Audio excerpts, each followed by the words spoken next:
The smell hits me first. Gasoline splashed across our front steps, the chemical stench cutting through the cold November air like a warning. My hands shake as I fumble with the keys, little Sofia pressed against my side, her backpack digging into my ribs. Maya? Her voice is small, frightened. She's only 7, but she's learned to read danger in my body language. Why does it smell funny? It's nothing, baby. The lie tastes bitter. I push open the door to our ground floor apartment, pulling her inside quickly. Through the thin walls, I can hear Mrs. Chen's television upstairs, the bass from the Rodriguez family's music 3 doors down. Normal sounds. Safe sounds. Sounds that might not exist tomorrow night. I lock the deadbolt, the chain, the bottom lock I installed myself with a YouTube tutorial and shaking hands. 3 locks. Like that would stop them. The note is where I left it this morning, crumpled on our second-hand coffee table. I'd found it shoved under our door at 6 a.m. when I left for my opening shift at the diner. Block letters, red marker that looked like blood in the dim hallway light. Last warning, Victor wants his money. Tomorrow night we burn you out. $15,000. That's what my sister owed before she overdosed 4 months ago, leaving me with Sofia and a debt to people who don't care that Emma's dead. They just want their money, and when they can't get it, they'll take it out on what's left of her. A 7-year-old girl and the aunt who's barely keeping them both alive. I'm hungry. Sofia drops her backpack by the door, looking up at me with those big dark eyes that are exactly like Emma's. My chest tightens. I know, sweetheart. Let me make you something. Our kitchen is barely big enough for one person. The linoleum is cracked, the refrigerator hums too loud, and the oven only works on 2 burners. But it's ours. Or it was, until Victor's guys decided it wasn't. I make Sofia mac and cheese from a box, the cheap kind because we're down to $43 until Friday's paycheck, and I've already budgeted every penny for rent that's due in 5 days. She eats at our small table, swinging her legs, telling me about her day at school, about the art project she's making, about how Tommy Martinez called her a mean name and she told the teacher. I smile and nod and make the right sounds, but my mind is calculating. Running. Always running through scenarios that don't work. The shelters are full. I called 3 today during my break. My friend Jenna would take us in, but she lives with her boyfriend in a studio, and besides, I won't bring this to her door. Victor's men don't care about collateral damage. If you're enjoying this story so far, don't forget to hit the like button and subscribe. Drop a comment telling me where in the world you're watching from. I love hearing from you. The police? I tried that 2 weeks ago when they first started coming around. Filed a report. The officer took notes with dead eyes and told me that unless they actually did something, there wasn't much they could do. Verbal threats weren't enough. The gasoline on the steps this morning, that might qualify, but by the time they investigated, processed, maybe arrested someone, it would be too late. Tomorrow night is tomorrow night. I do the dishes while Sofia does homework at the table, her tongue poking out in concentration as she works through multiplication tables. 7 times 8, 9 times 6. Simple math. Not like the impossible equation I'm trying to solve, how to save us both with no money, no options, and less than 24 hours. My phone sits on the counter, screen dark. I've picked it up 17 times today. 17 times I've pulled up that contact, thumb hovering over the call button, before putting it back down. Dominic Santoro. I'm not supposed to have his number. I'm not supposed to know who he really is. I'm supposed to be just another waitress at Santoro's, the upscale Italian restaurant on 5th Street where I picked up dinner shifts 3 nights a week to supplement the diner money. I'm supposed to smile, serve linguine and expensive wine, collect tips, and go home. But 6 weeks ago, I was closing the kitchen when I heard voices in the back office. The door was cracked open, just an inch, enough to see Mr. Santoro, the owner, the man everyone called Sir, with a particular edge of fear in their voices. He was talking to two men in expensive suits, and there was money on the desk. A lot of money. Stacks of it. "The shipment comes in Thursday," one of the men said. "Your cut is 30%, same as always." Mr. Santoro, Dominic, counted bills with practiced efficiency. "Make it Thursday night. I want my guys there for the unload. Last time, half the product went missing before it hit the warehouse."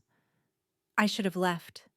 Should have backed away quietly, pretended I heard nothing, saw nothing. But my shoe caught on the mat, made a sound, and suddenly his eyes were on me through that cracked door. Dark eyes, cold eyes, the kind of eyes that see everything and forget nothing. "Maya." He said my name like he'd been expecting me. "Come in." I thought I was dead. Thought I was fired at minimum, disappeared at worst. Everyone knew the rumors about Dominic Santoro, how he owned half the South Side, how the police didn't touch his businesses, how people who crossed him ended up in the river or simply gone. But he just looked at me, this man in his late 30s with perfectly styled black hair and a suit that probably cost more than I made in 6 months. Looked at me with those calculating eyes and said, "You work hard, I've noticed. You pick up extra shifts.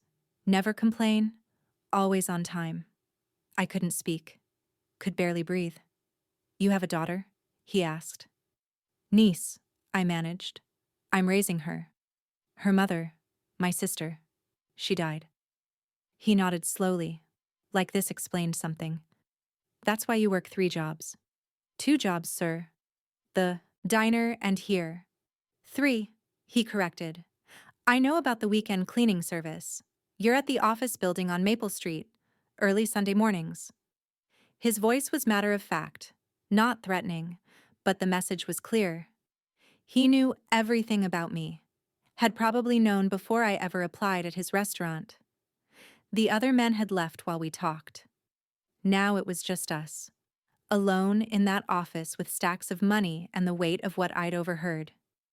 "What you heard tonight," he said quietly, "you didn't hear it. Understand?" I nodded. "Good." He opened a drawer, pulled out a business card, wrote a number on the back in neat, precise handwriting. "This is my personal number. You ever have trouble? Real trouble. The kind that needs real solutions. You call me. Consider it a courtesy for your discretion." I took the card with trembling fingers. Looked at the number. Looked at him. "Why?" Something flickered in his eyes then. Something almost human beneath the ice. "Because you remind me of someone. Because you're trying to do right by that little girl. Because good people shouldn't have to suffer alone." He turned back to his desk, dismissing me. "Go home, Maya, and remember, you didn't see anything tonight." I've carried that card in my wallet for 6 weeks. The numbers burned into my memory. I've never used it. Never planned to. Because calling Dominic Santoro for help means entering a world I've spent my whole life trying to avoid. It means owing a debt to someone far more dangerous than Victor and his small-time dealers. But now, standing in my tiny kitchen with Sofia humming while she colors, with the smell of gasoline still in my nose, and tomorrow night counting down like a bomb timer, I'm out of options. Sofia needs a bath. I run the water, test the temperature, help her wash her hair with the cheap shampoo that tangles it anyway. She chatters about school, about her friend Amy's birthday party this weekend that she wants to go to. I don't tell her we can't afford a present. Don't tell her we might not be here this weekend. I tuck her into the double bed we share.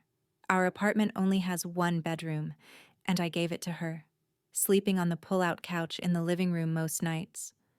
Tonight I'll sleep with her, keeping her close, keeping her safe for 1 more night. "Maya," her voice is sleepy, soft. "Are we going to be okay?" My throat closes. I smooth her dark hair back from her forehead, press a kiss there. "Yes, baby, we're going to be fine." Another lie. I'm getting good at them. I wait until her breathing evens out, until I'm sure she's deeply asleep. Then I slip out of bed, grab my phone, and lock myself in the bathroom. It's the only place with any privacy, the only place where she won't hear me if this goes wrong. The bathroom light flickers. I need to replace the bulb, but that's on the list of things I can't afford right now. I sit on the closed toilet lid, phone in my hand, that number pulled up on the screen. My thumb hovers over the call button. This is insane. I barely know him. One conversation 6 weeks ago doesn't mean he'll help. Doesn't mean he'll even answer. Men like Dominic Santoro don't take calls from desperate waitresses at 10 p.m. on a Tuesday night. But Sofia is sleeping 20 feet away, and tomorrow night, Victor's men are coming with gasoline and matches, and I have nowhere else to turn. I press call. It rings once, twice, 3 times. My heart pounds so hard I can hear it over the ringing. This was stupid. This was Maya. His voice is deep, calm, like he's been expecting this call, like it's 10 a.m. on a business day, not late on a work night. What's wrong? Not, hello. Not, who is this? He knows my number, has it saved, has been, what? Waiting for me to use that card? Mr. Santoro, my voice cracks. I take a breath, force it steady. I'm sorry to bother you. I know it's late, I didn't know who else to call. Tell me. It's a command, but gentle. The voice of someone used to being obeyed, but not through fear, through respect. The words come out in a rush. Emma's debt, Victor's threats, the gasoline on the steps, the note, tomorrow night. Sofia sleeping in the next room, innocent, 7 years old, about to be burned alive because her mother made bad choices and died before she could fix them. I expect him to interrupt, to tell me this isn't his problem, to remind me that helping a waitress with small-time drug dealer issues is beneath someone of his position. He doesn't. He listens in silence, and somehow that silence feels more substantial than any promises could be. When I finish, my cheeks are wet. I didn't realize I was crying. What's your address? He asks. I tell him. Hear keys clicking in the background. He's on a computer, probably looking it up, confirming. You're on Morrison Street, 3rd floor, apartment 3B. Ground floor, I correct, 1B. A pause. When he speaks again, his voice has changed, harder, colder. Ground floor. Easier access. They were going to trap you inside, burn you from below. The casual analysis of how we were going to die makes my stomach turn. Pack a bag for you and Sofia, he says. Enough for a few days. Someone will be there in 15 minutes to pick you up. What? No, I can't just... Maya. He cuts through my protest. They said tomorrow night, but men like this, they're unpredictable. You've already pushed them by not paying. They might decide tonight is good enough. You and Sofia need to be gone in 15 minutes. Where will we go? My property in the hills. You'll be safe there. His property. His territory. Under his protection, which means under his control, which means owing him. Owing someone like Dominic Santoro. I can't afford... I'm not asking for money, Maya. His voice softens slightly. Consider this handled. Victor and his associates won't bother you again. The way he says handled sends a chill down my spine. I think of the rumors, the river, people who cross Dominic Santoro and are never seen again. I don't want anyone to die because of me, I whisper. They won't die because of you. His voice is matter of fact. They'll die because they threatened to burn a woman and a child alive over $15,000. That's on them. Mr. Santoro. Dominic. He interrupts. When you call me at 10 p.m. terrified for your life, you call me Dominic. A pause. 14 minutes now. Start packing. I need to know what this costs. I force the words out. What you'll want in return. Silence on the line. Long enough that I wonder if he's hung up. Then, We'll discuss that later. Right now, pack. My driver's name is Marcus. Big guy, black. Drives a black Escalade. Don't open the door for anyone else. Okay. My voice is small. Maya? His voice drops lower. You did the right thing calling me. You and Sofia are going to be fine. I promise you that. The line goes dead. I sit there for a moment, phone pressed to my ear, trying to process what just happened. 15 minutes ago, I was alone, desperate, out of options. Now the Dominic Santoro, is sending someone to pick us up, move us to safety, handle the men who want to kill us. The cost of that handling is going to be enormous. It has to be. Men like him don't help waitresses out of kindness. There's always a price. But Sofia is alive and sleeping safely, and tomorrow night we won't be here when Victor's men come with their gasoline and matches. And right now, that's all that matters. I move fast. Pull our 2 duffel bags from the closet. Everything we own fits in 2 bags and 3 cardboard boxes.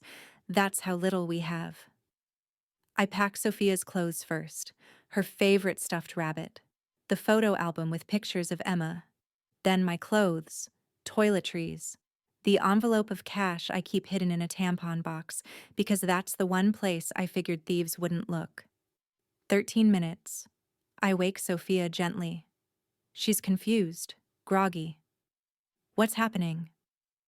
We're going on an adventure, baby. We need to go somewhere safe for a few days. Because of the bad smell? She's more perceptive than I give her credit for. Yeah, because of the bad smell. But it's going to be okay, I promise. I dress her in warm clothes. The November night is cold. Put on her sneakers, her jacket. She leans against me, still half asleep, trusting completely that I know what I'm doing. I wish I had that kind of faith in myself. 11 minutes. I do a final sweep of the apartment. Lock the windows, though it won't matter if they burn it down. Take the few things that matter. The photo albums, Sofia's birth certificate and social security card, my important documents. Everything else is replaceable. Everything except us. At exactly 15 minutes, headlights sweep across our living room window.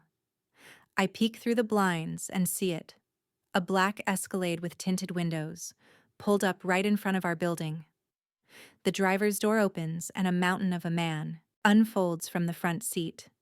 He's got to be 6'5", at least 250 of solid muscle, dark skin, wearing a black suit that somehow makes him look even more intimidating. My phone buzzes. A text from that same number. Marcus is outside. I hoist Sofia onto my hip. She's getting too big for this, but she tucks her head against my shoulder anyway. Grab both duffel bags and head for the door. Marcus is waiting at the building entrance, holding it open. Up close, he's even bigger, but his eyes are kind when they land on Sofia. Miss Rivera. His voice is surprisingly gentle. Let me get those bags.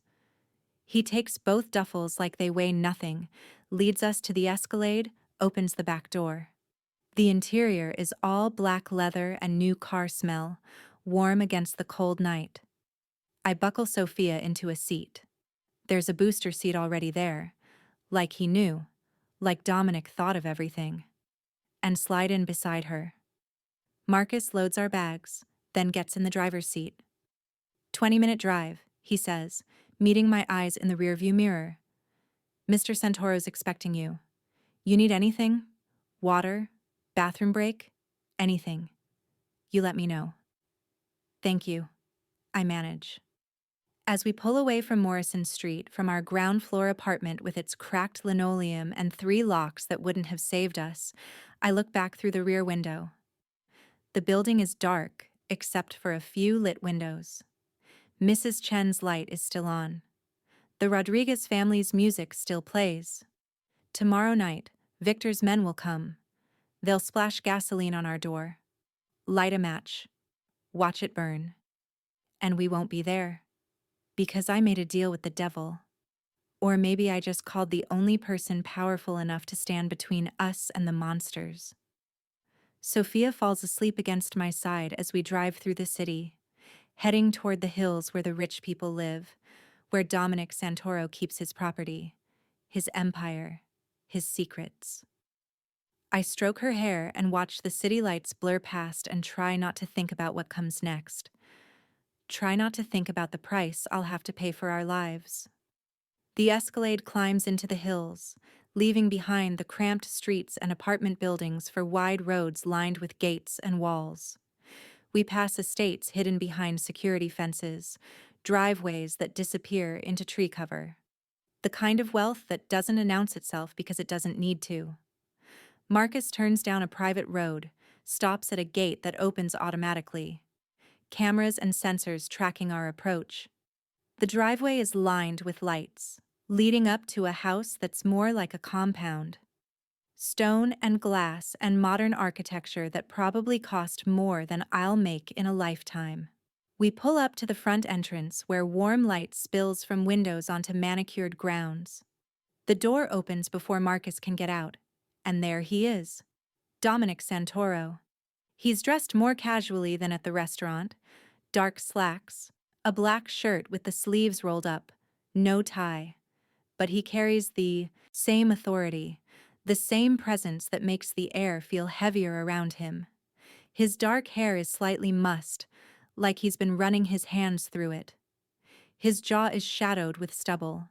He's younger than I remembered. Maybe 38, 39. Handsome in a way that's almost severe. Sharp cheekbones, strong nose, those dark eyes that miss nothing. Those eyes find mine through the car window, and something in them softens. Marcus opens my door. I unbuckle a sleeping Sofia, lift her into my arms. She's heavy, but I don't want to wake her. Don't want her to see this moment. Her aunt accepting help from a man whose power is written in every stone of this fortress he calls home. Maya. Dominic's voice is quieter than on the phone, mindful of the sleeping child. Let me. Before I can protest, he's reaching for Sofia, and somehow I let him take her. Watch as this dangerous man cradles my niece against his chest with surprising gentleness, supporting her head, adjusting her so she's comfortable. Marcus will get your bags, he says. Come inside. You're safe here. I follow him into his home. This man I barely know. This man who could destroy me with a word.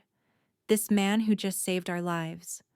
And I know, with the certainty of someone stepping off a cliff, that nothing will ever be the same again. The house is quiet except for the sound of our footsteps on marble floors. Dominic carries Sofia like she weighs nothing, moving through his home with the confidence of someone who owns every inch of it.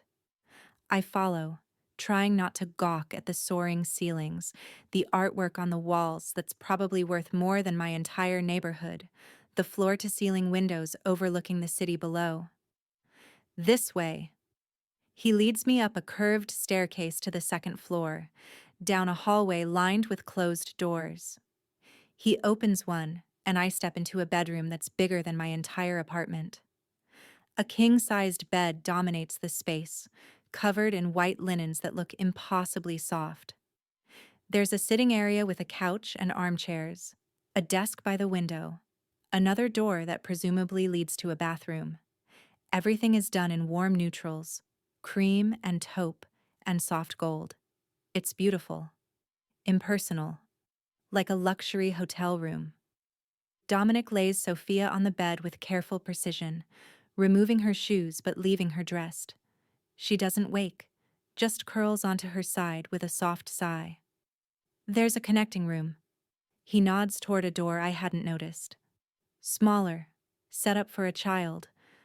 I had my housekeeper prepare it when you called. But if you want her in here with you... No, the other room is perfect. My voice comes out rough. Thank you. He nods, stepping back from the bed. In the soft lamplight, his features are less severe, almost gentle. I'll show you. The connecting room is decorated in soft blues and yellows, with a twin bed covered in a yellow quilt, shelves with books and toys, a small desk and chair. It's a child's room, but not in a generic way. Someone put thought into this. How did you? I start, then stop. Stupid question. He has resources. He knew I had a 7-year-old niece. Of course he prepared. My housekeeper Rosa has grandchildren, he says, as if reading my mind. She keeps things on hand for when they visit. A pause. But she picked these out specifically for Sofia. Guessed at her age and interests based on what I told her. What, he told her. Which means he talked about us. About Sofia. Made sure his staff knew to prepare for a child. The thoughtfulness of it catches me off guard. I can move her, I say, looking back at where Sofia sleeps in the other room. Get her settled in here. In the morning. His voice is quiet but firm. Let her sleep. You both need rest. I want to argue, want to maintain some illusion of control, but exhaustion is crashing over me in waves. And he's right. Sofia is sleeping peacefully, and moving her now would only upset her. Your bags are being brought up, Dominic continues. The bathroom is through there. He indicates another door in the main bedroom. Everything you should need is stocked. If there's anything else, there's a phone on the nightstand. Dial 0 for Rosa. She's in the staff quarters, available any time. Staff quarters. Of course he has staff quarters. I'm in the East Wing if you need anything, he adds, but you won't be disturbed unless you call. This wing is private. He's giving us space. Privacy. Not hovering, not demanding anything, just helping. Dominic. His name feels strange on my tongue. Too familiar. Too intimate. I don't know how to thank you. Something flickers in his dark eyes. You don't need to thank me, Maya. Not for this. He moves toward the door, then pauses. There's food in the kitchen. Help yourself to anything. Rosa will make breakfast in the morning. Whatever Sofia likes. Just let her know. Okay. I'm struggling to process all of this. The kindness, the consideration. This isn't what I expected from a man with his reputation.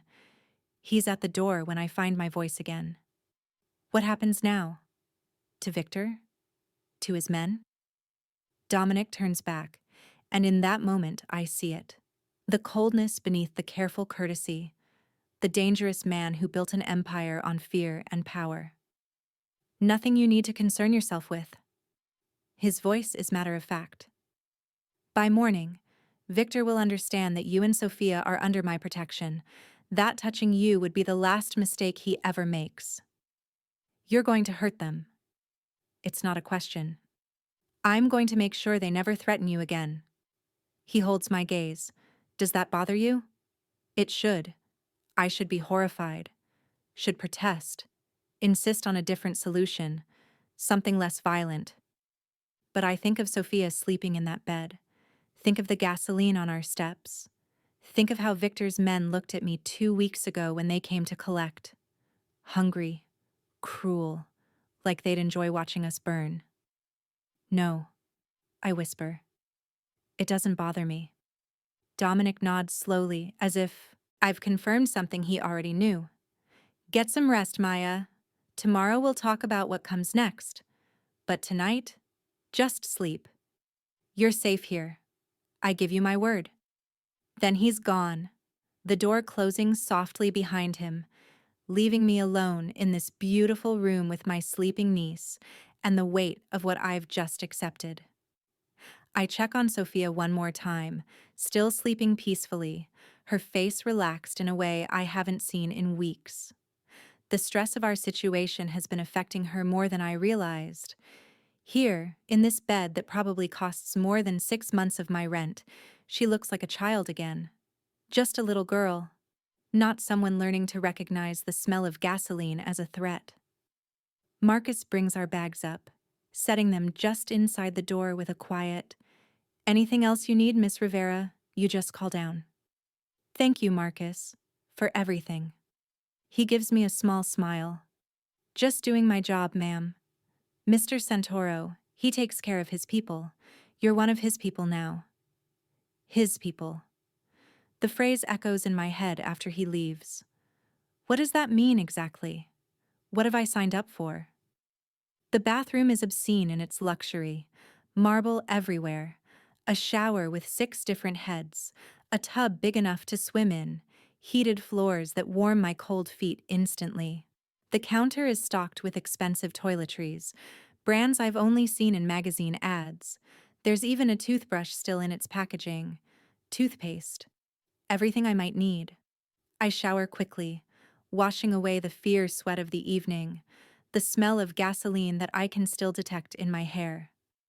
The hot water feels like absolution, like washing off my old life and stepping into something new, something dangerous. I pull on the clean pajamas from my bag, old gym shorts and a faded t-shirt that look ridiculous in this elegant space. But they're mine, familiar, a reminder of who I actually am beneath all this luxury. The bed is as comfortable as it looked. I sink into it, meaning to just lie down for a minute to process everything that's happened. But exhaustion pulls me under almost immediately, and for the first time in months, I sleep without nightmares.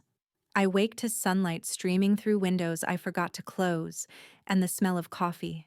For a disoriented moment, I don't know where I am. Then it all comes back. The phone call. The escape. Dominic carrying Sofia up the stairs. Sofia. I bolt upright, panic spiking, but she's there in the chair by the window, eating what looks like a chocolate chip pancake, her legs swinging happily. A woman I don't recognize sits across from her, middle-aged, Hispanic, with kind eyes and a warm smile. Good morning, Miss Rivera. The woman stands. I'm Rosa, Mr. Santoro's housekeeper. I hope you don't mind.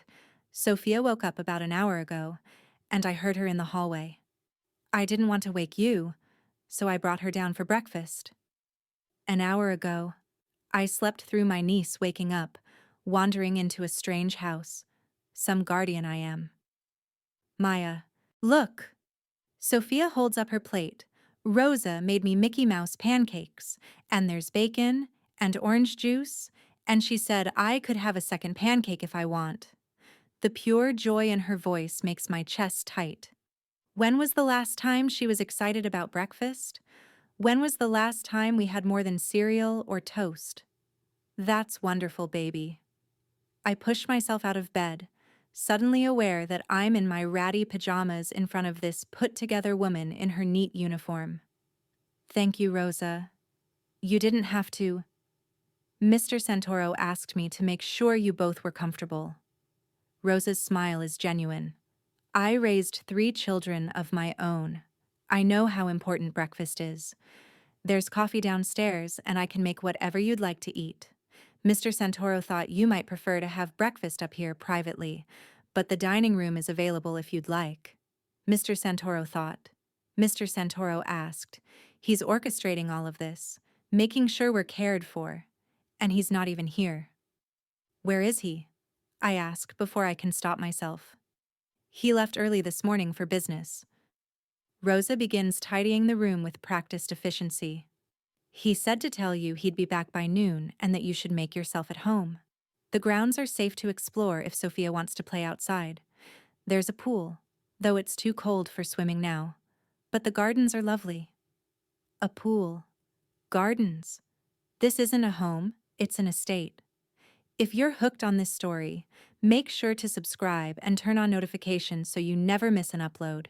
Your support means everything and helps me bring you more emotional stories like this one. I shower and dress in my own clothes, jeans and a sweater that feel inadequate in this space, but are at least clean. When I come out, Sofia has finished her breakfast and is exploring the connecting bedroom with wide eyes. Maya, there are so many books. And toys.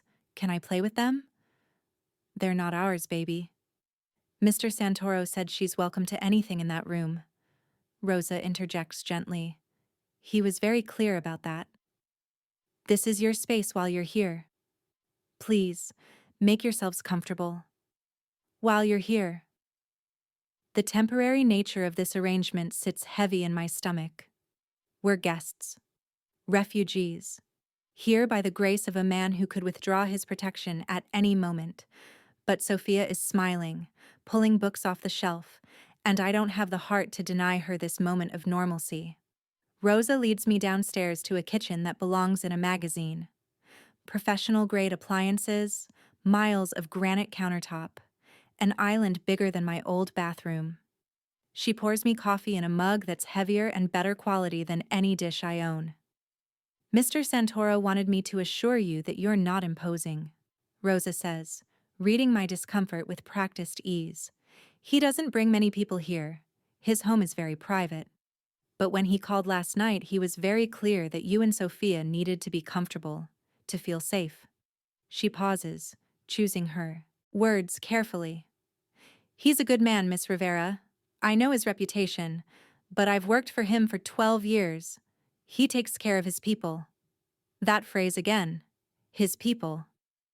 Rosa, can I ask you something? Of course. Has he done this before? Brought people here who were in trouble? She considers the question, wiping down counters that are already spotless. Not like this. He's helped people, found them jobs, housing, dealt with problems they couldn't handle themselves. But bringing someone to his home? Making sure a child's room was prepared? She shakes her head. This is different. You're different. The implication hangs in the air. I'm different. But I don't know why. Don't understand what makes me special enough for this kind of intervention. I'm just a waitress with a dead sister and a debt I couldn't pay. I spend the morning with Sofia, letting her explore the grounds under Rosa's watchful eye. The property is massive, acres of manicured lawn, gardens with winding paths, a pool house that's bigger than any home I've lived in. There's a greenhouse, a tennis court, even a small guest house at the far end of the property. Security cameras are everywhere. I spot them in trees, on the corners of buildings, discreetly mounted along the perimeter wall. Men in suits patrol the grounds at regular intervals, speaking into earpieces, their eyes constantly scanning. This isn't just a home, it's a fortress. Sofia doesn't notice. She's too busy running through the gardens, finding interesting rocks, pointing out birds. She laughs, free and easy, and I realize it's the first time I've heard that sound in weeks. At noon, a black car pulls through the gates. I'm on the terrace with Sofia, watching her draw with chalk on the patio stones. When I see it, my heart rate picks up. He's back. Dominic emerges from the car in a dark suit, crisp white shirt, looking every inch the powerful businessman. He speaks briefly with Marcus, who met him at the car. Then his eyes find me on the terrace. Even from this distance, I feel the weight of that gaze. He approaches across the lawn, and I stand, suddenly nervous. In the light of day, with perspective and sleep, what I've done feels enormous. I've accepted help from a man who operates outside the law, who solves problems with violence, who owns me now in ways I'm still trying to understand. Maya. He reaches the terrace, and up close I can see the tension in his shoulders, the tightness around his eyes. Whatever business he handled this morning, it wasn't pleasant. How did you sleep? Well, thank you. My voice is more formal than I intend. Rosa has been wonderful. The room is beautiful. Everything is... Mr. Santoro, Sofia interrupts, running over with her chalk-covered hands. Look what I drew. It's a rainbow. And that's you. And that's Maya. And that's me. She points to 3 stick figures on the patio stone. The tallest one, presumably Dominic, is holding hands with the other 2. I want to sink through the ground. But Dominic crouches down to her level, studying her artwork with serious consideration. That's excellent work, Sofia. I especially like the rainbow. Did you know rainbows are made when sunlight hits rain in just the right way? Sofia's eyes go wide. Really? Really? It's called refraction. The water droplets act like tiny prisms. He's talking to her like she's an adult, not talking down, and she's eating it up. What's a prism? Something that bends light and breaks it into colors. I'll show you later if you'd like. I have one in my office. Can I see it now? She's bouncing on her toes, all excitement. Dominic glances at me, asking permission without words. I nod, not trusting my voice. Come on then. He stands, offering Sofia his hand. She takes it without hesitation, and they head toward the house, Sofia chattering about rainbows and colors and how she wants to learn about prisms. I follow at a distance, watching this dangerous man patiently explain optics to a 7-year-old girl who's covered in chalk dust and completely unafraid of him. His office is on the first floor, behind heavy oak doors. It's masculine and elegant. Dark wood, leather furniture, built-in bookshelves filled with actual books, not just decoration. A massive desk dominates one end, its surface covered with papers and a laptop. The windows overlook the back gardens. Dominic pulls a crystal prism from a shelf. It's decorative, part of a sculpture, but he removes it carefully and carries it to the window where sunlight streams in. He holds it up, angling it until a rainbow appears on the wall. Sofia gasps with delight. See? Dominic's voice is soft. The white light goes in, but the prism slows down different colors by different amounts. So they separate, and we can see all the individual colors that make up sunlight. That's so cool. Sofia reaches for the prism and he hands it to her, showing her how to hold it to catch the light. I watch from the doorway, this surreal scene playing out in front of me. A Mafia boss teaching a second grader about light physics. My niece, who should be terrified after everything we've been through, completely at ease with a man whose reputation makes grown men nervous. Sofia, baby, let's let Mr. Santoro get back to work, I say after a few minutes. But I want to see more rainbows. You can borrow the prism, Dominic offers. Take it up to your room. Try it in different windows. See what happens. Really? Sofia clutches the crystal like treasure. Really, just be careful with it. I will. Thank you, Mr. Santoro. She hugs his leg quickly, then races past me toward the stairs, shouting, Maya, I'm gonna make rainbows everywhere. Silence falls in her wake. I'm alone with Dominic in his office, the door still open but feeling somehow smaller with just the two of us. You didn't have to do that, I say quietly. Give her your things. It's a prism.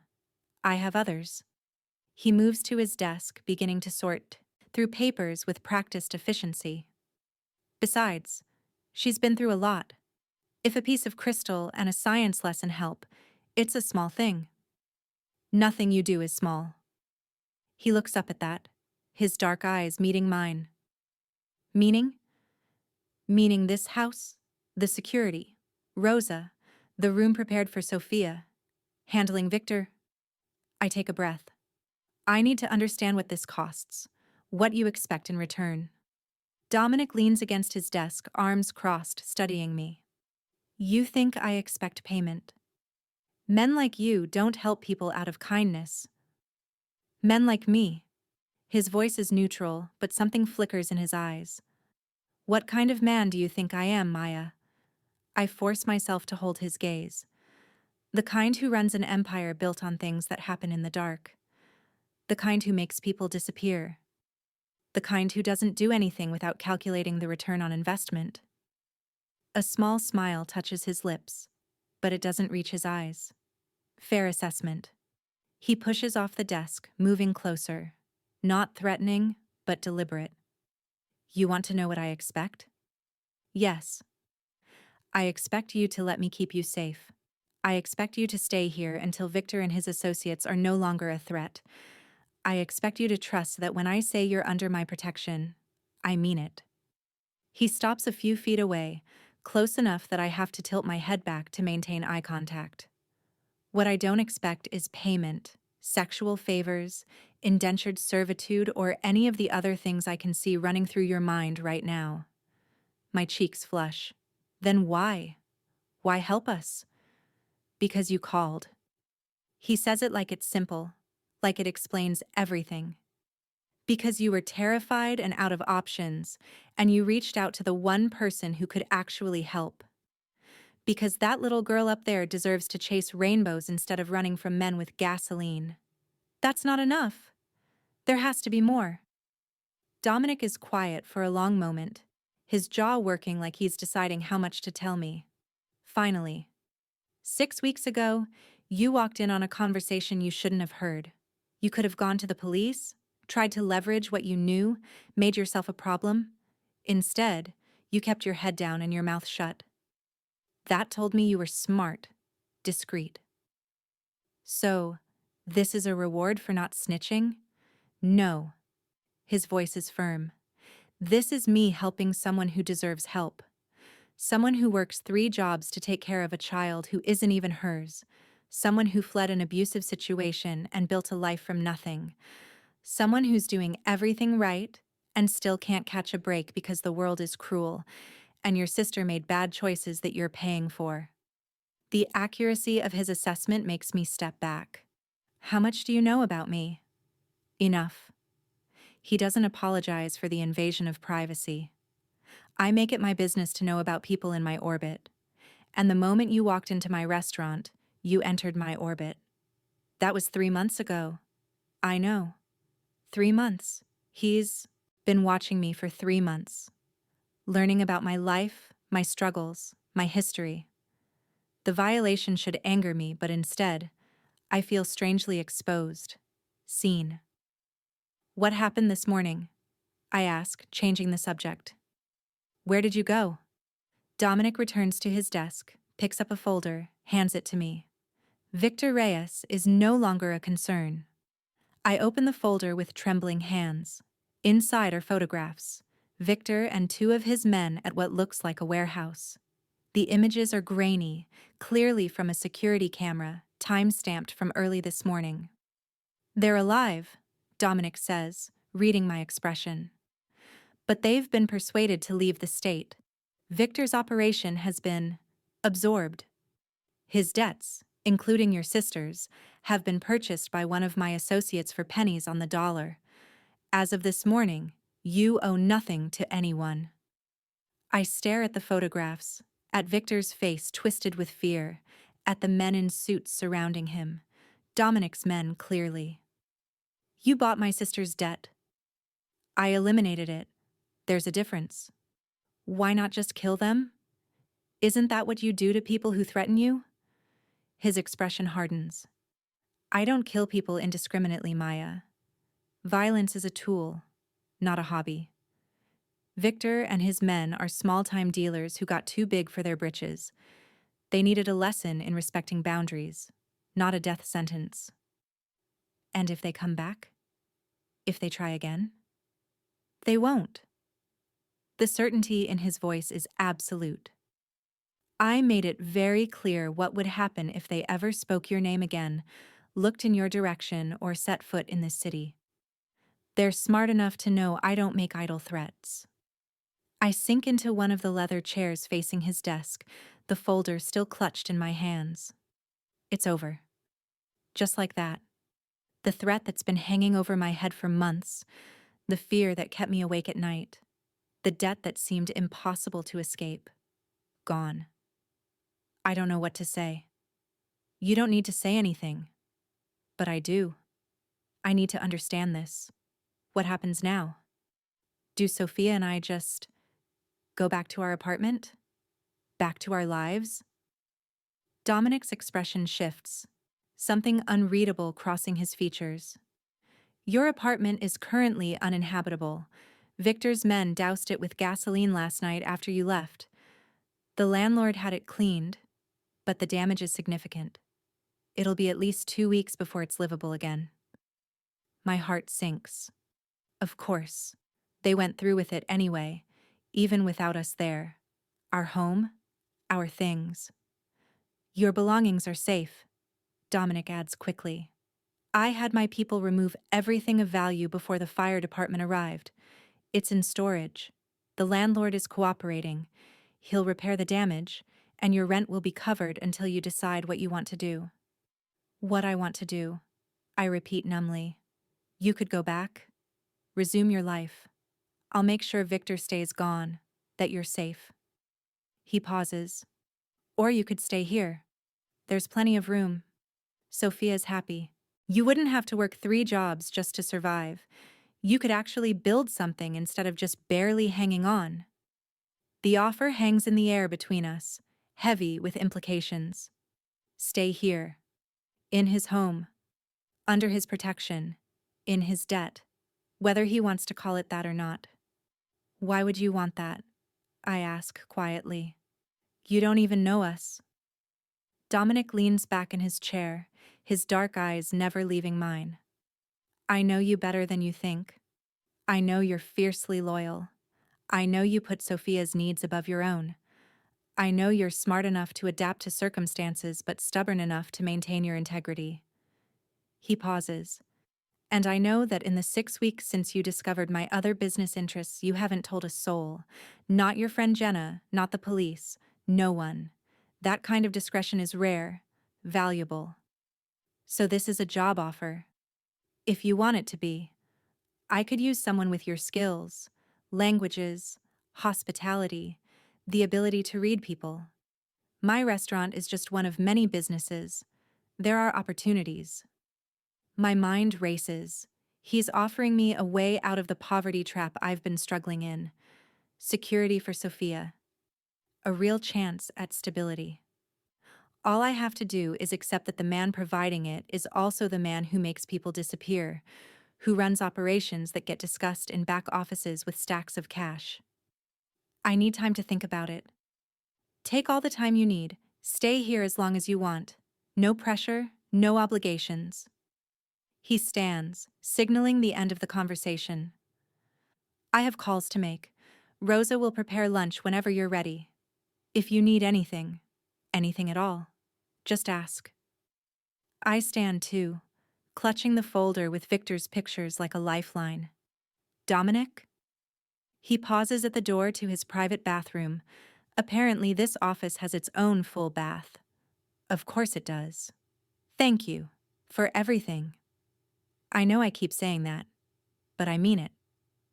Something softens in his expression. You're welcome, Maya. And for what it's worth, I'm glad you called. Glad you trusted me enough to ask for help. Then he's gone, disappearing into the bathroom, leaving me alone in his office surrounded by evidence of his wealth and power and the choices I need to make.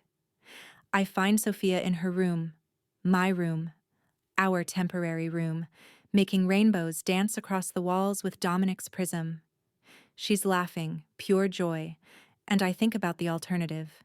Think about what would have happened if I hadn't called him, if we'd been in that apartment when Victor's men came. We'd be dead. Or in a hospital. Or on the street with nothing. Instead, we're here. Safe. Alive. Sofia is playing with a crystal prism in a room full of books and toys, eating chocolate chip pancakes, learning about refraction from a man who kills people for a living but treats her like she matters. The world isn't black and white. I've known that intellectually for years, ever since Emma's addiction showed me that good people make terrible choices. But this is different.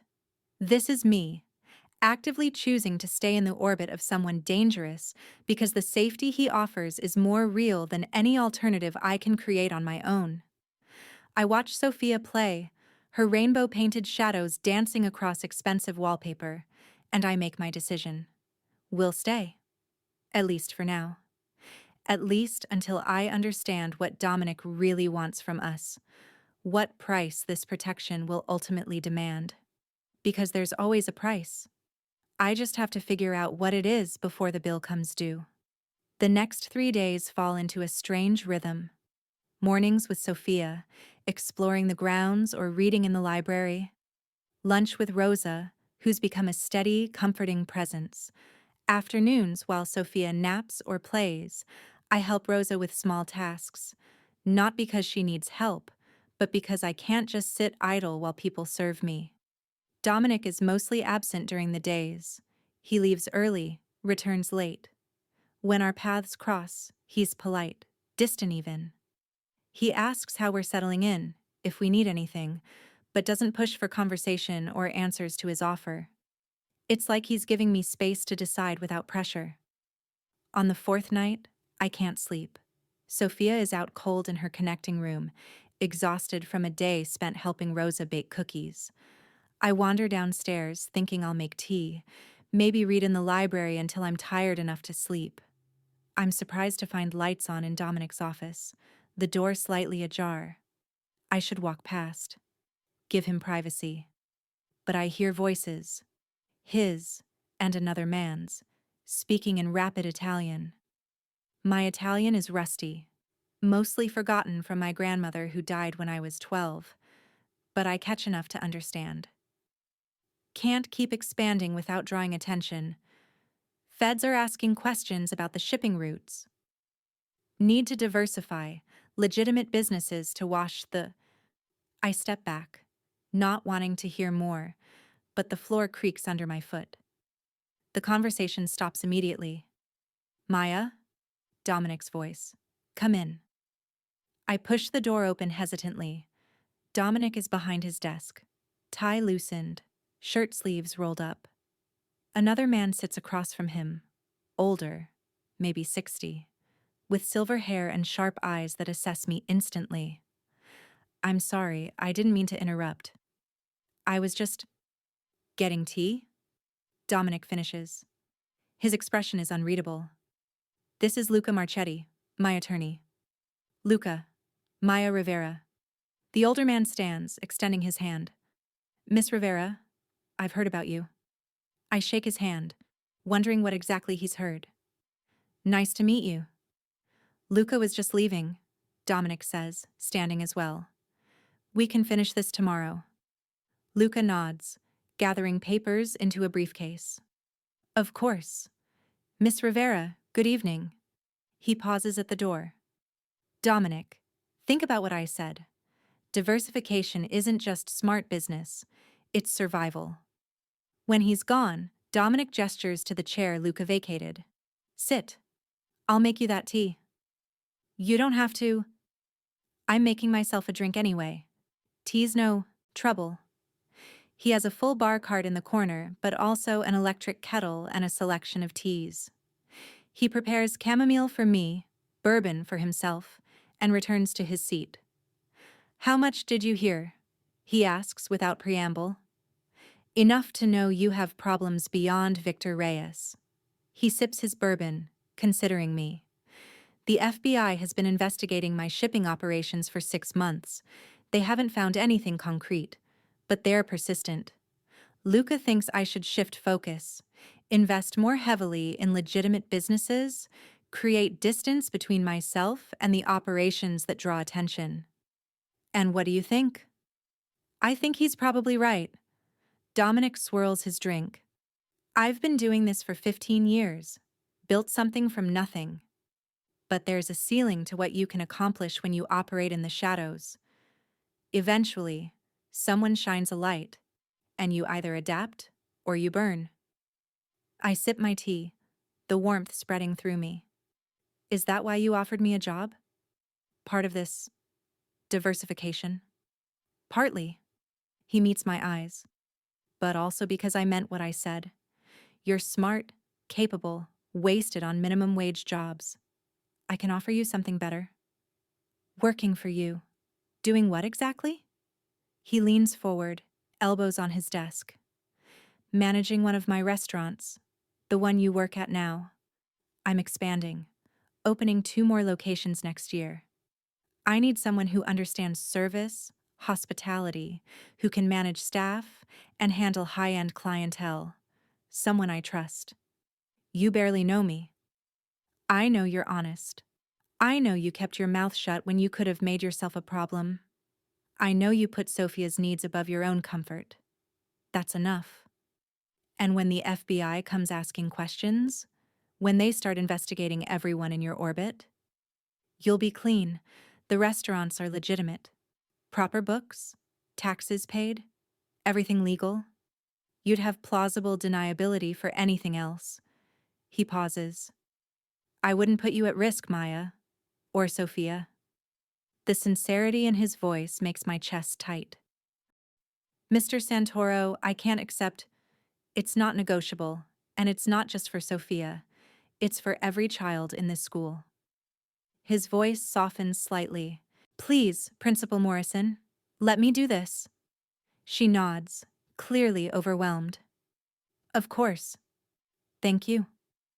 When we're finally alone in the parking lot, I turn to Dominic. You knew. Last night, when you had Marcus pick up Sofia, you already knew Victor was making moves. I suspected.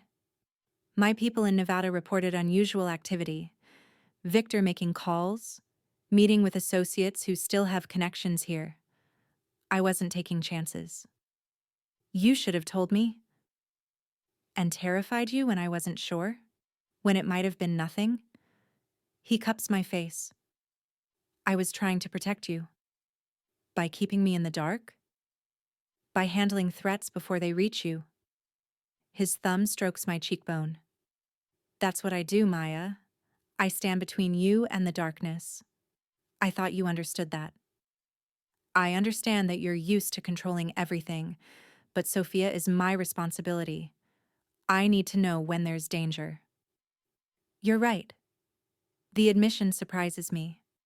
I'm sorry, I should have told you, but understand. My instinct is to shield you from this. From all of it. Let me carry the weight so you don't have to. I'm not some delicate flower who needs protecting from reality. No.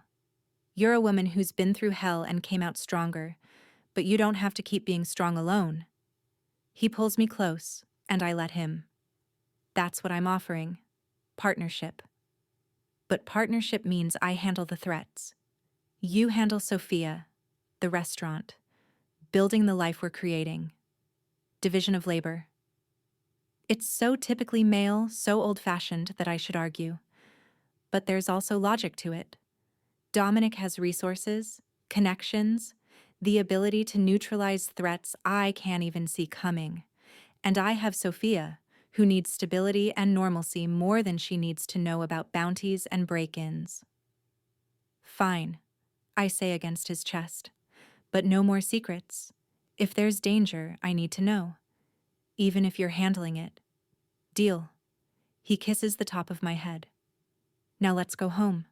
Sofia's probably driving Rosa crazy with questions. Home. He said home, not the estate. Like it's ours. Like we belong there. Maybe we do. Sofia is indeed driving Rosa crazy, but in the best way. She's helping make pancakes, which means she's mostly covered in flour and batter, chattering about how she gets to stay home from school today like it's a special treat. Maya! She launches herself at me when we walk in. Rosa said I could help make lunch too. Can I? Please? I look at Rosa over Sofia's flour-dusted head. The older woman just smiles and shrugs. Sure, baby, but first, let's get you cleaned up. Bath time, fresh clothes, and by then, it's nearly 10 a.m. Sofia settles into the library with her books while I find Dominic in his office, on the phone speaking rapid Italian. He holds up a finger. 1 minute, and I settle into the chair across from his desk to wait. Don't care what it costs. Find him. I want eyes on Victor Reyes 24/7. And anyone he contacts here, I want names, addresses, everything. He pauses, listening. Good. Report back tonight. He ends the call and immediately focuses on me. Sofia, okay? She's fine. Doesn't even realize anything happened. I lean forward. Tell me the truth. How bad is this? Victor putting a bounty on us? Dominic's expression is grave. Bad enough that I'm taking precautions, but not bad enough that you need to panic. Yet. Victor is in Nevada, but he still has connections here. Small-time guys who owe him favors or want to make a quick 20 grand. We caught Vega, but there could be others. He runs a hand through his hair. I'm having Victor watched. If he makes a move back to this state, if he contacts anyone else here, I'll know immediately. And then what? Then I eliminate the threat. Permanently. There it is. The dark reality of Dominic's world. He'll kill Victor to protect us. Won't lose sleep over it. We'll do whatever it takes. And the worst part? I'm not horrified. I'm relieved. What does that make me? I ask quietly. That I'm okay with you killing someone to keep us safe? Human. He comes around the desk, crouches in front of my chair. Maya, you're not a killer. You're not complicit in my world just because you accept my protection. You're a woman doing what she has to do to keep her niece alive and safe. There's no shame in that. Agent Walsh would disagree. Agent Walsh doesn't have a child depending on her. She gets to make moral judgments from a position of safety and privilege. You don't have that luxury. His hands cover mine. Stop questioning yourself. You made the right call 2 months ago, and you're making the right call now. How do you know? Because Sofia is alive, healthy, happy.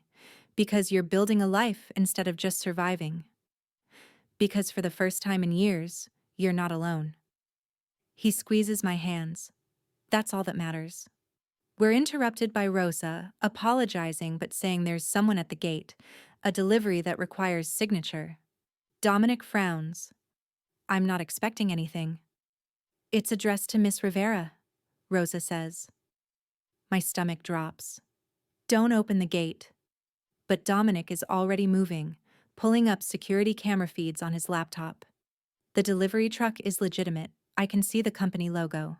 But the driver seems nervous, glancing around too much. Marcus. Dominic speaks into his phone. Gate, now. Full security protocol. Within minutes, Marcus and 2 other security personnel approach the truck. The driver hands over a small package, backing away quickly. Marcus scans it with some kind of device. Bomb detection, I realize with horror, before bringing it inside. The package is the size of a shoebox, wrapped in brown paper. My name is written in block letters. No return address. Don't open it, I say immediately. I won't.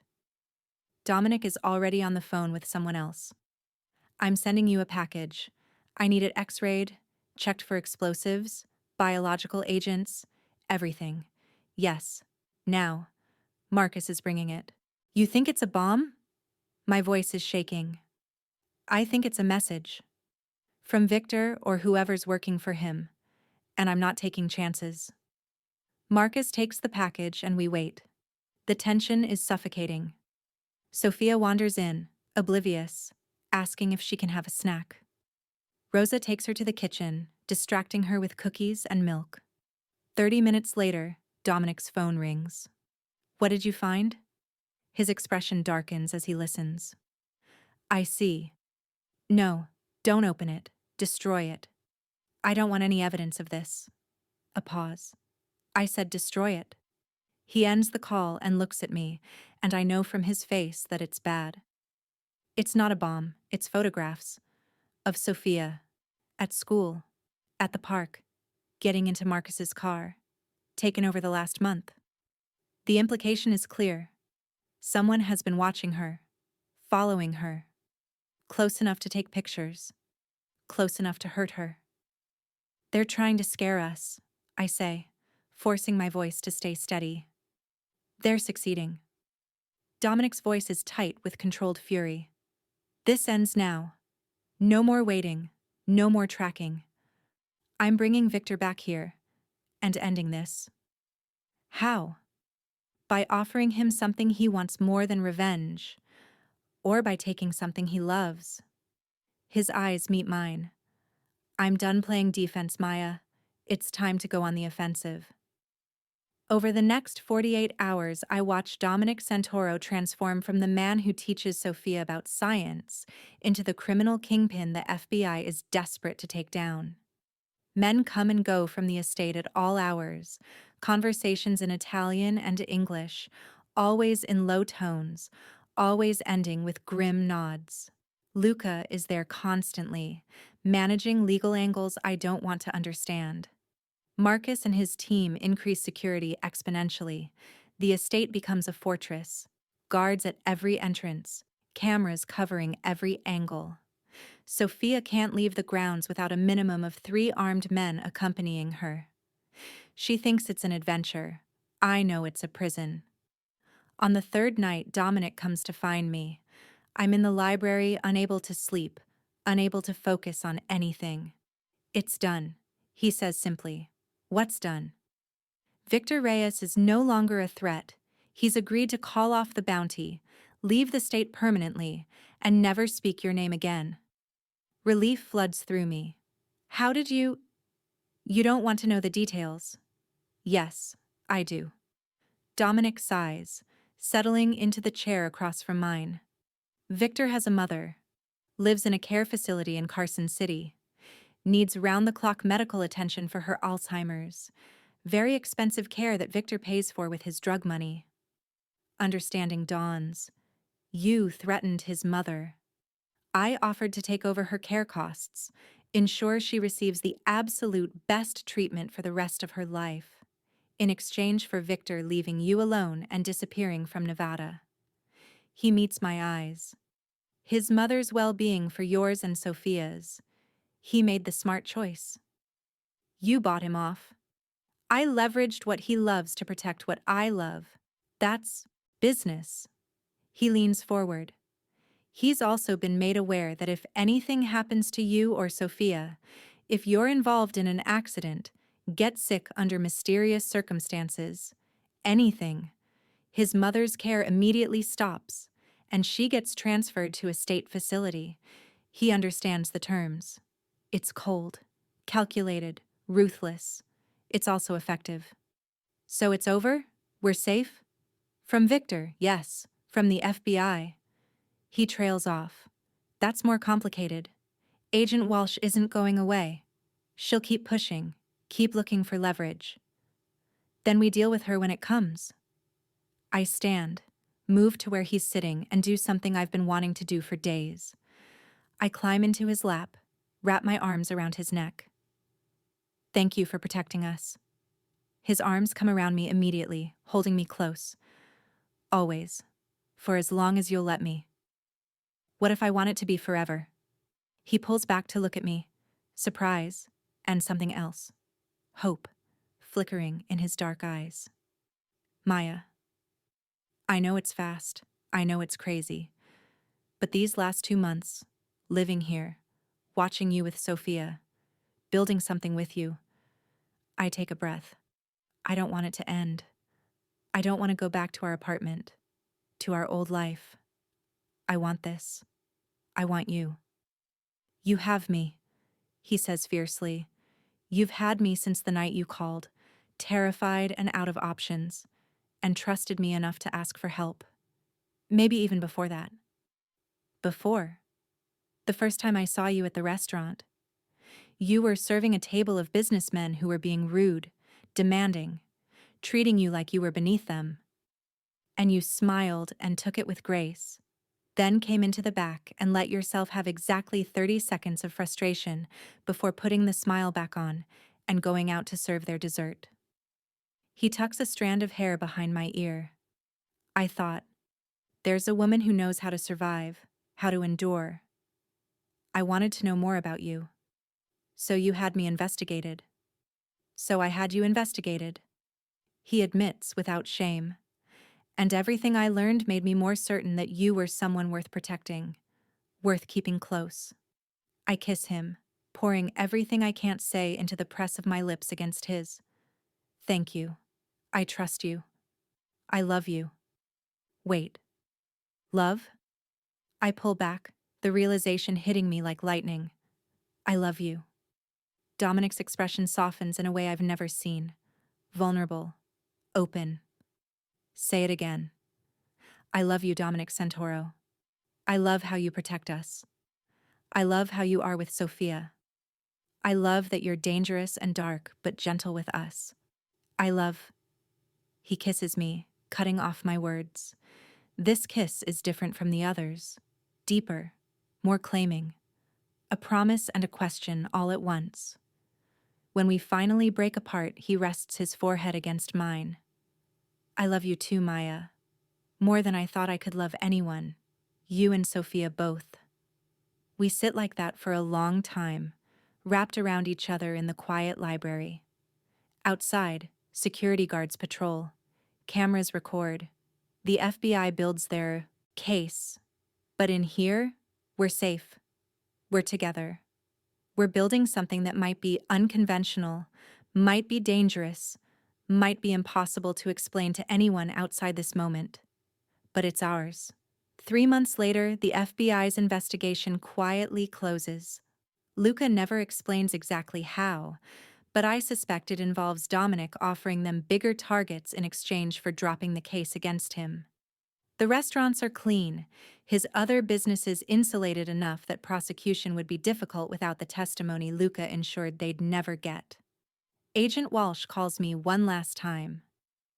You won this round, Miss Rivera, but understand, men like Dominic Santoro always fall eventually. When he does, you'll fall with him. Maybe, I say, or maybe you're wrong about him. Maybe he's building something different. Something that lasts. She laughs, bitter. You actually believe that? I do. Then you're more naive than I thought. Good luck, Miss Rivera.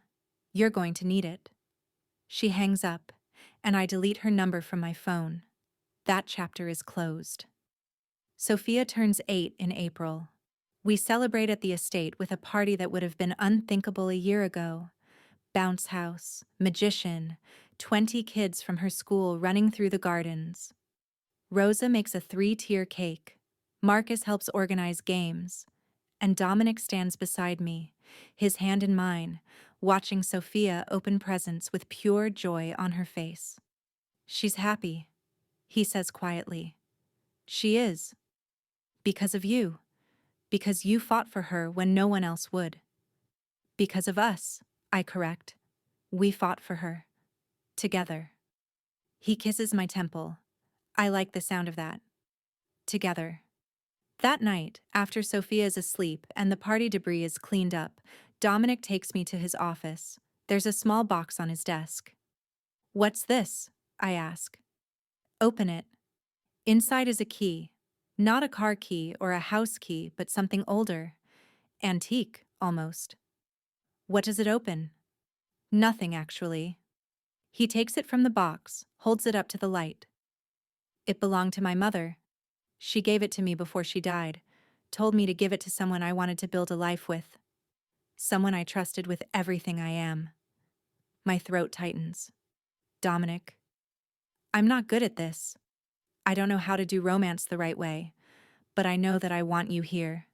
In this house. In my life. Permanently. You and Sofia both. He presses the key into my palm, closes my fingers around it. This is me asking you to stay. Not as a guest, not as someone I'm protecting, but as my partner. My family. Tears spill down my cheeks. Are you asking me to marry you? Eventually, yes. When you're ready. When Sofia's ready. When it feels right. He wipes my tears with his thumbs. But for now, I'm asking you to make this your home. Officially. Let me take care of you both. Not out of obligation or debt, but because I love you. Because you're mine, and I'm yours. And that's how it should be. I look at the key in my hand. This symbol of commitment from a man who doesn't make promises lightly. Think about the journey that brought us here. Desperation, fear, phone calls in the dark, running from threats that seemed insurmountable. And I think about what we've built. Safety, stability, love. Yes, I whisper. Yes to all of it. This is our home. We're your family. And you're ours. He kisses me then, sweet and gentle and full of promise. The kind of kiss that says forever isn't just possible, it's inevitable. Outside, the security lights illuminate the grounds. Guards patrol. The world continues to be dangerous and unpredictable. But inside Dominic's office, wrapped in his arms. I'm not afraid. Because I've learned something these past months. Safety isn't about eliminating all danger. It's about having someone strong enough to stand between you and the darkness. Someone willing to fight for you. Someone who loves you enough to build a fortress and call it home. And Dominic Santoro, for all his darkness, for all his danger, is that person. 1 year later, we marry in the gardens of the estate. Sofia is the flower girl, beaming in her yellow dress as she leads me down the aisle. Rosa cries. Marcus stands as Dominic's best man, looking uncomfortable in a tuxedo but honored nonetheless. Luca officiates. He is also a notary, apparently, and keeps the ceremony short and meaningful. When Dominic slides the ring onto my finger, he leans close and whispers, "Thank you for trusting me that night, for calling, for giving me a chance to be the man you and Sofia deserve." "Thank you for answering," I whisper back, "for saving us, for loving us.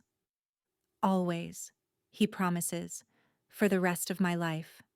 We kiss as husband and wife, and Sofia cheers, and somewhere in the distance I hear thunder.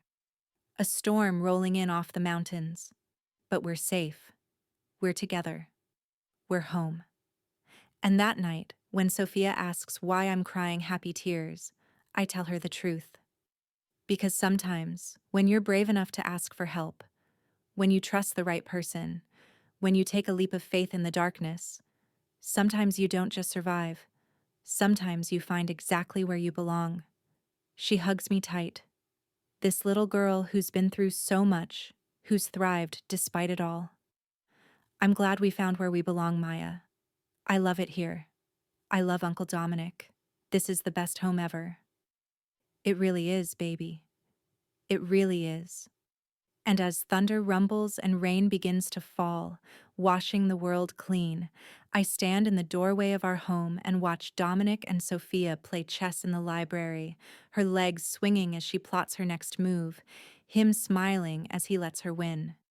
This is what I called for that desperate night. Not just rescue, not just protection, but this: family, love, belonging. I called the most dangerous man I knew and asked for help, and he gave me everything. Thank you so much for watching until the end. If you loved this story, check out the other videos on your screen now. I think you'll really enjoy them. And don't forget to subscribe if you haven't already. See you in the next story.